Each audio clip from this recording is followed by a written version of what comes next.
नई दिल्ली में कांग्रेस प्रवक्ता अतुल लोंढे ने पेपर लीक मामले को लेकर महाराष्ट्र सरकार पर निशाना साधा। उन्होंने आरोप लगाया कि सरकार ने 22 लाख छात्रों का भविष्य खराब किया है और जिम्मेदार मंत्रियों को हटाने की मांग की। लोंढे ने मोहन भागवत और प्रधानमंत्री मोदी पर भी कार्रवाई के बजाय बयानबाजी करने का आरोप लगाया। चलिए एक नजर डालते हैं उनके विस्तृत बयान पर।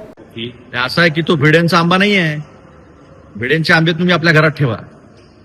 ही जी मुलं आहे ही आपल्या हक्कासाठी लढत आहेत। ही कुठली राजकीय चळवळ नाही। आणि तुम्ही एक आंबा चोरला तर त्याची सजा ही द्यायची का?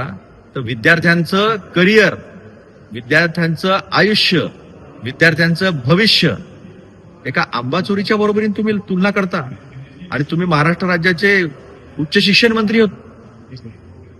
थोडीशी पण लाज नाही बाळगा। तिकडे ते बावनकुळे सांगतात की अराजक माजवतायत विद्यार्थी। अराजक तुम्ही माजवलं, पेपर फुट्यात तुम्ही केल्या, करप्शन तुम्ही करता। शिक्षणावरचं बजेट 4.6% वरून 2.5% आणणार आहे तुम्ही। शिक्षकांचे तुम्ही कॉन्ट्रिब्युटरी पद्धतीवर तासिकेवर अपॉइंट तुम्ही करणार। 40% पोरांनी ऑनलाईन अभ्यास करा म्हणजे शिक्षकांची अपॉइंटमेंट करावं लागणार नाही, असा शिक्षणाबद्दलचा प्रतिगामी धोरण, प्रतिगामी विचार हा तुमचा। आणि अराजक विद्यार्थी देवेंद्र फडणवीस साहेब, तुमच्या मंत्रिमंडळामध्ये एक सळका आंबा आणि एक सळकं वांग हे दोन आहेत। पहिल्याचं नाव आहे चंद्रकांतदादा पाटील, दुसऱ्याचं नाव आहे चंद्रशेखर बावनकुळे। यांना काढा मंत्रिमंडळातून बाहेर, ना त्यांच्या तोंडाला कुलूप लावा। जास्त बोलतील ना हे तर विद्यार्थी सहन करणार नाही। विद्यार्थ्यांच्या पाठीशी उभं राहा, सहानुभूती दाखवा। पेपर का फुटणार नाही त्याचं तुम्ही काय नियोजन करता ते सांगा। हे सांगण्याच्या ऐवजी तुम्ही एक आंबा चोरीशी एवढ्या मोठ्या घटनेची जर तुलना करत असाल तर याचा अर्थ तुम्ही फक्त धुळफेक करत आहात विद्यार्थ्यांच्या डोळ्यामध्ये। आंदोलनाला संपवण्यासाठी तुम्ही खोटं बोलत आहात।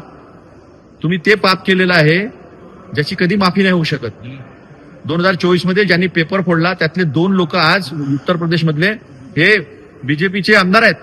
आणि एक व्यक्ती त्याला चार्जशीट डिले करून पहिले बेल मिळवून दिली आणि त्याला परवा तुम्ही डिस्चार्ज करता, क्लोजर रिपोर्ट टाकता सीबीआय आणि निर्दोष मुक्तता करता त्याची तुम्ही।